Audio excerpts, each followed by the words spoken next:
Romantic English Academy, where love meets language. Okay, so I'm at the office coffee machine yesterday morning, right? Just trying to survive Monday. I hadn't even had my first sip yet, and then Karen from accounting appears out of nowhere. Oh no, not Karen. Yes, she looks at me with this big smile and says, "So Ryan, any big plans for the holidays?" And my brain just Froze. completely froze. I mumbled something like, maybe visiting family, and then I spilled coffee on my shirt. It was a disaster. Love. And that's when I remembered we promised our listeners we'd talk about exactly this, those sneaky little questions at the office coffee machine that seem friendly but are actually fishing for information. Welcome back to the table. The right table this time. Falling in love with English. One word at a time. If you were with us yesterday, we took you inside a coffee shop and practiced ordering, small talk, all of that. And at the very end, Ryan mentioned a story from his New York office days, 3 specific trick questions his coworkers used to ask him by the coffee machine. And I promised I'd teach you how to answer them without oversharing or sounding rude. So here we are.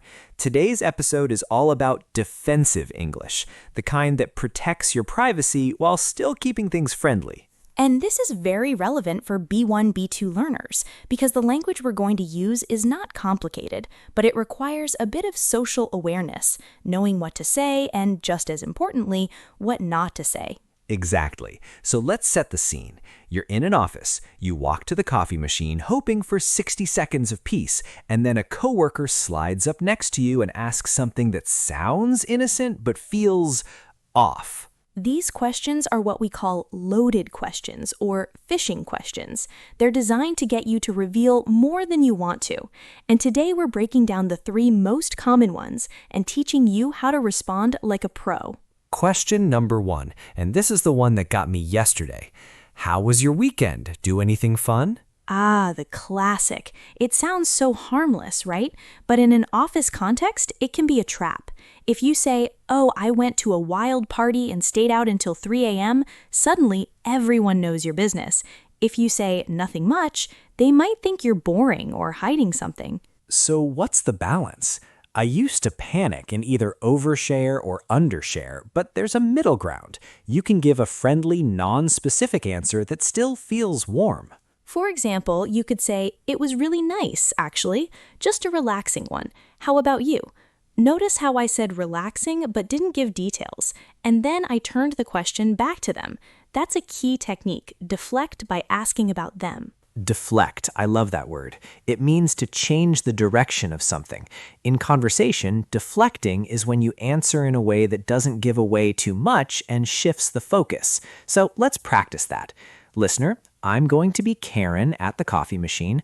I'll ask you the question. You answer in your head or out loud with something like, "It was nice, just a quiet one. How about you?" Ready? Wait, before you do, let's give a few more options. You could also say, "Oh, you know, same old, same old." That's a very British expression that means nothing new or exciting happened. Or just the usual, really. How was yours? Same old, same old. I use that all the time now thanks to Amelia. It's perfect because it's friendly but says absolutely nothing. Okay, here we go. I'm Karen. I've got my coffee cup. I turn to you. "Hey, how was your weekend? Do anything fun?" I'll give you a few seconds to answer. Did you deflect? Good. Now let's hear Ryan's version. Ryan, you're at the machine. Answer.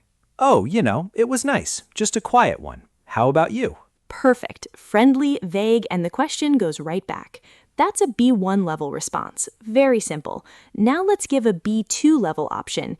You could say, "Nothing too wild, just recharged a bit. What did you get up to?" Recharged is a nice word. It means you rested and got your energy back. "What did you get up to" is a very natural way to say, "What did you do" in British English. American English would be, "What did you get up to" is fine, but we also say, "What were you up to?" Both work. So that's question 1 handled. Deflect with a vague positive and ask about them. Now question 2. This one is sneakier. So, any big plans coming up? Vacation, new projects? I hate this one because they're not just asking about your weekend, they're fishing for future stuff. Maybe they want to know if you're job hunting or if you're taking a long vacation that might affect work. It feels like a test.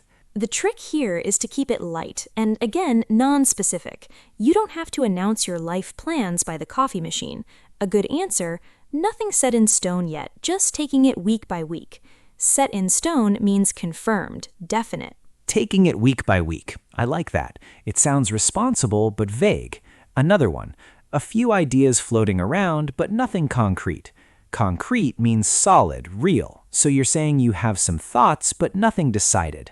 Or you can go even simpler. Just focused on work at the moment, actually. That shuts down the conversation politely because it signals you're not going to talk about personal stuff right now.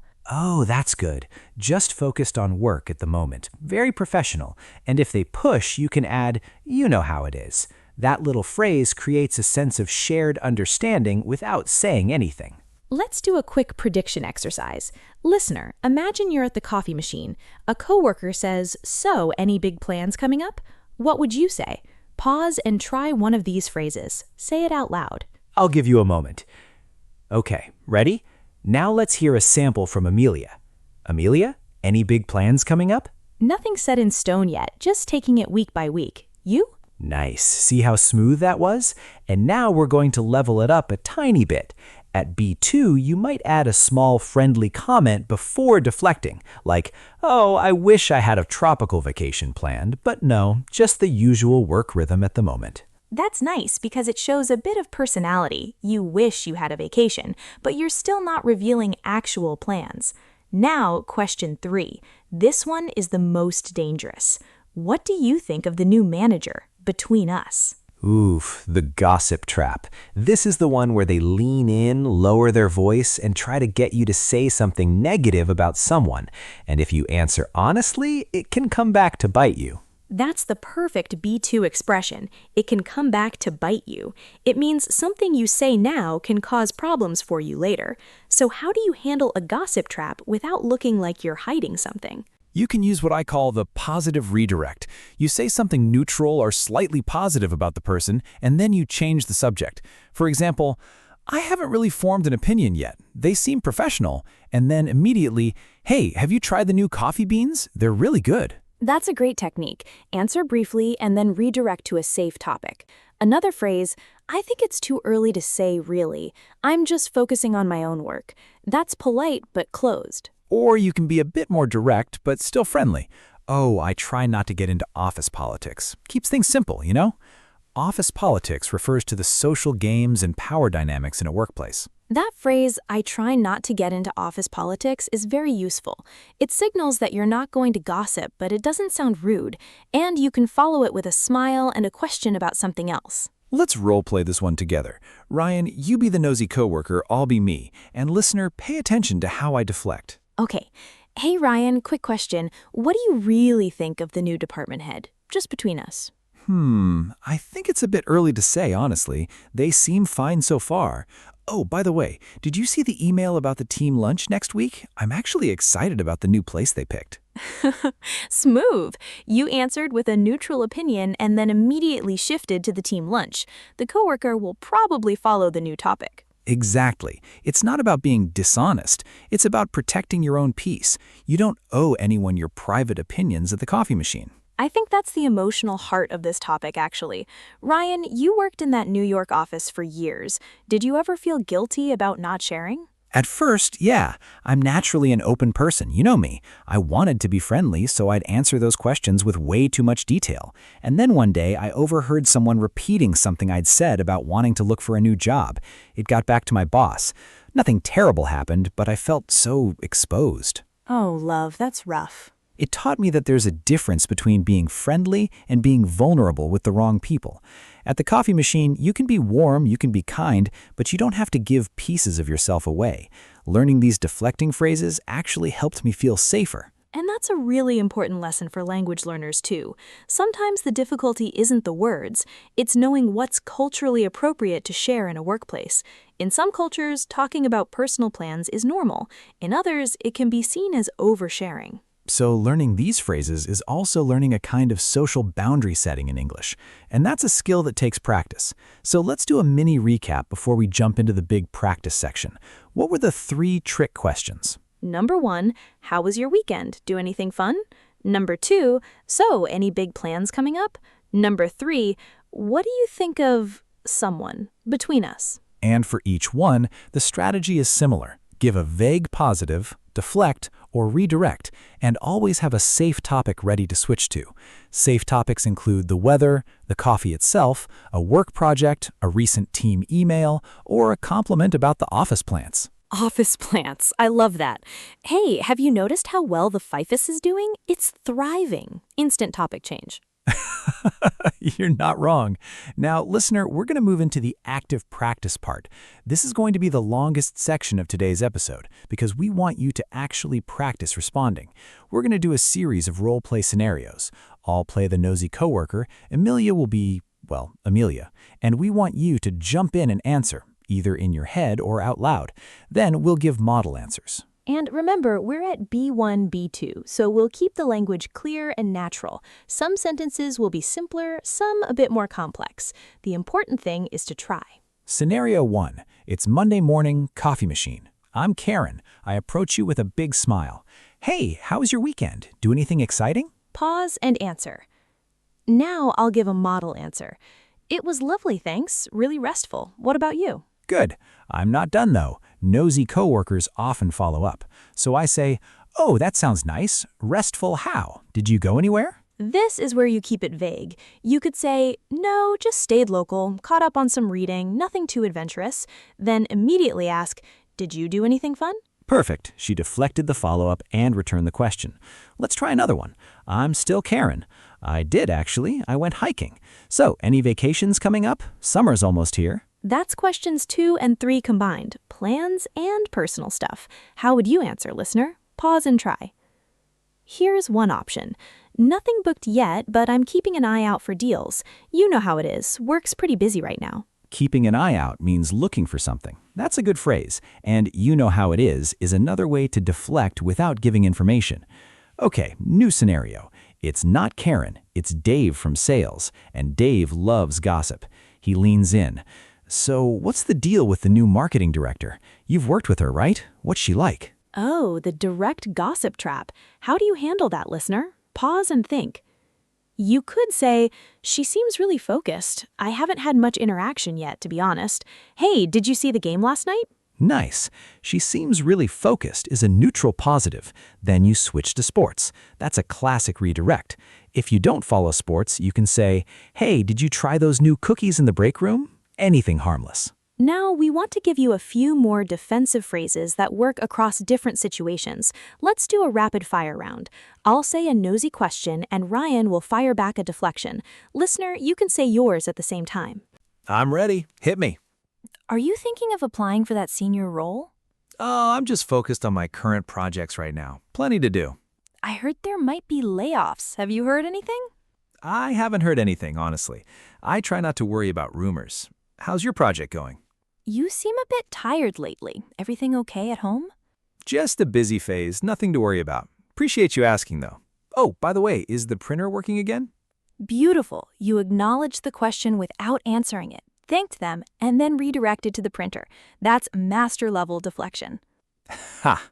Thank you. It took years of practice, but you can learn it in a day. The key is to stay calm and have a few go-to phrases ready. Let's list some of those go-to phrases again. Number 1. Oh, you know, same old, same old. Number 2. Nothing set in stone yet. Number 3. Just focused on work at the moment. Number 4. I try not to get into office politics. Number 5. It's a bit early to say. Number 6. I haven't really formed an opinion yet. Number 7. Just the usual, really. And don't forget the most powerful tool in your pocket, a follow-up question that changes the subject. How about you? What did you get up to? Did you see that email? Are you working on anything interesting? Have you tried the new coffee? Exactly. The question is your shield. It's polite, it shows interest in the other person, and it moves the spotlight away from you. Now, let's take this a step further. We're going to do a longer role play where Amelia is a nosy coworker who is very persistent. I'll play myself, And listener, I want you to imagine you're in my shoes and think about what you'd say after each push. Okay, here we go. I'm a coworker who's a little too curious. Ryan, you're just trying to get coffee. Hey, Ryan. Oh, hey, morning. Morning. So I heard you had a meeting with the big boss yesterday. What was that about? Anything exciting? Oh, just a routine check-in, really. Nothing major. How's your week going? Routine check-in, huh? Come on, you can tell me. Is there a new project coming? If there is, nobody's told me. Honestly, it was just a standard update. Hey, did you see the announcement about the office charity run? I'm thinking of signing up. You're deflecting again. You're so good at this. Fine, I'll let that one go. So, switching topics, any fun weekend plans? Nothing too exciting. Just gonna take it easy. What about you? I'm thinking of going to that new rooftop bar. You should come. I heard a bunch of people from the office are going. Are you in? I'll probably sit that one out, but thanks for the invite. I'm more in a quiet weekend kind of mood. Hope you have a great time, though. You're impossible to crack, you know that? I'll take that as a compliment. Anyway, I'd better get back to my desk. Good luck with the rest of your day. Haha. See you later, Ryan. Bye. And scene. So what did we see there, listener? Ryan used several techniques. He gave a vague reason for the meeting, deflected the push, changed the topic to the charity run, declined the invitation politely without giving a real reason, and exited gracefully. And every time I was friendly. I smiled, I used light humor, I never sounded cold. That's the secret. You can protect your boundaries without becoming the office ice queen or ice king. Now it's your turn again. We're going to do a slightly different scenario, and this time I want you to answer directly, out loud if possible. I'll be a nosy coworker. You're at the coffee machine. Ready? I'll be quiet, so it's just you and Amelia. Hey, I haven't seen you in ages. So tell me, what's really going on with the department restructuring? I heard some people are not happy. Pause and answer. How did you do? Here's a sample. I honestly don't know much about it. I'm just keeping my head down and focusing on my tasks. Oh, come on. You must have an opinion. You work here every day. Another push. Try to deflect again. Here's a good follow-up. I think it's best to wait and see how things unfold. No point speculating. Anyway, have you seen the new office plants? They really brighten the place. The office plants again. It works every time. But what if the coworker keeps pushing? At some point, you might need to be a little more direct. How do you do that without being rude? You can use a soft boundary phrase, something like, I appreciate the conversation, but I actually need to focus on a deadline right now. Let's catch up another time. Or, I'm not really comfortable talking about that, if that's okay, just a personal rule. That second one is very honest. I'm not really comfortable talking about that. It's clear, and most decent people will respect it.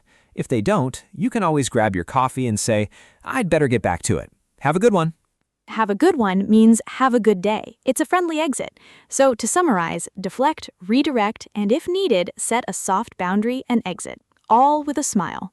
And now we've covered the 3 trick questions and given you a full toolkit, but we're not done. We promised yesterday that we'd share the real story behind Ryan's New York office coffee machine trauma. Oh boy, the trauma. Tell them it's a good story. All right. So, a few years ago, I was working at this marketing firm in New York, and there was this one woman, let's call her Patricia. She was always at the coffee machine at exactly 9:15 a.m., and she had a gift for asking questions that felt like small talk, but were actually interrogations. An interrogation is like a police questioning. Exactly. One day she asked me, So, Ryan, I heard you're doing some freelance photography on the side. Is that true? And I, like an idiot, said, Yeah, just a little here and there. Big mistake. Why was that a mistake? Because within a week, my boss pulled me aside and asked if I was planning to leave the company. Patricia had told someone who told someone else who told my boss, and suddenly my harmless hobby looked like I had one foot out the door. Oh no! I felt so betrayed. I had shared something innocent, and it got twisted. After that, I learned to keep my cards close to my chest. That's an idiom that means to keep your plans and thoughts private. Keep your cards close to your chest. It comes from card games. You don't show your hand. It's a great expression. So that experience is exactly why I'm so passionate about today's topic. You don't have to learn the hard way like I did. you can learn a few phrases and protect yourself. And honestly, it's not about being paranoid, it's about being intentional. You get to choose what you share and with whom, and that's a very adult, very smart communication skill. Now, let's go back through the key expressions we explored today. Instead of just listing them, let's replay them in a little mini conversation at the coffee machine. I'll be the nosy coworker again. You be you. Okay. Hey, Amelia, how was your weekend? Oh, you know, same old, same old. And you? Not bad, just the usual. So, any big plans coming up? Nothing set in stone, just taking it week by week. What about you? Same here, just focused on work at the moment. Hey, have you tried the new coffee? It's much better than the old one. Oh, I haven't yet. Is it? Yeah, it's really smooth. By the way, what do you think of the new IT guy, between us? It's a bit early to say. He seems fine so far. Oh, did you see the announcement about the fire drill next week? I did. I'm kind of dreading it. Anyway, I'd better get back to my desk. Have a good one. You too. And that, listener, is how you survive the office coffee machine. It's not about being fake. It's about being smart and kind. Kind to yourself. That's a lovely way to put it. And now we have a special invitation for you. We want you to try this in real life, or even just practice in front of the mirror. What would you say if a coworker asked you a trick question? Pick one of the phrases we taught and practice it out loud right now. I'll give you 10 seconds. Go ahead. Done? Great. You just built a tiny piece of muscle memory. Do that once a day, and in a week, it'll feel natural. And if you're feeling brave, we'd love to hear from you. Leave a comment with your favorite deflection phrase, or tell us about a time someone asked you a nosy question and how you handled it. We read every comment, and it's wonderful practice for your English. Really, just writing a short sentence helps your brain lock in the vocabulary. So drop us a line. And if you haven't subscribed yet, hit that subscribe button so you don't miss tomorrow's episode. Speaking of tomorrow, we have something really powerful lined up.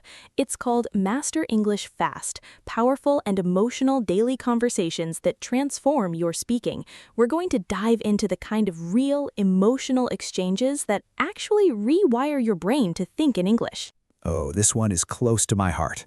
We're going to talk about conversations that have real feelings behind them. Gratitude, regret, hope, excitement, and how speaking those out loud can change your fluency faster than any textbook.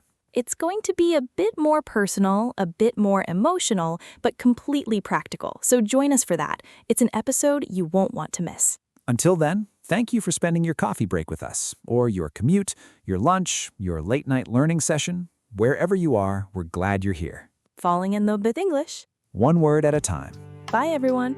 See you tomorrow. Let the language of connection bloom and fill your world with a softer hue. Romantic English Academy. Your elegant journey starts with you. Find your voice in every phrase. Unlock a world of brighter days. Romantic English Academy. Start your new story today.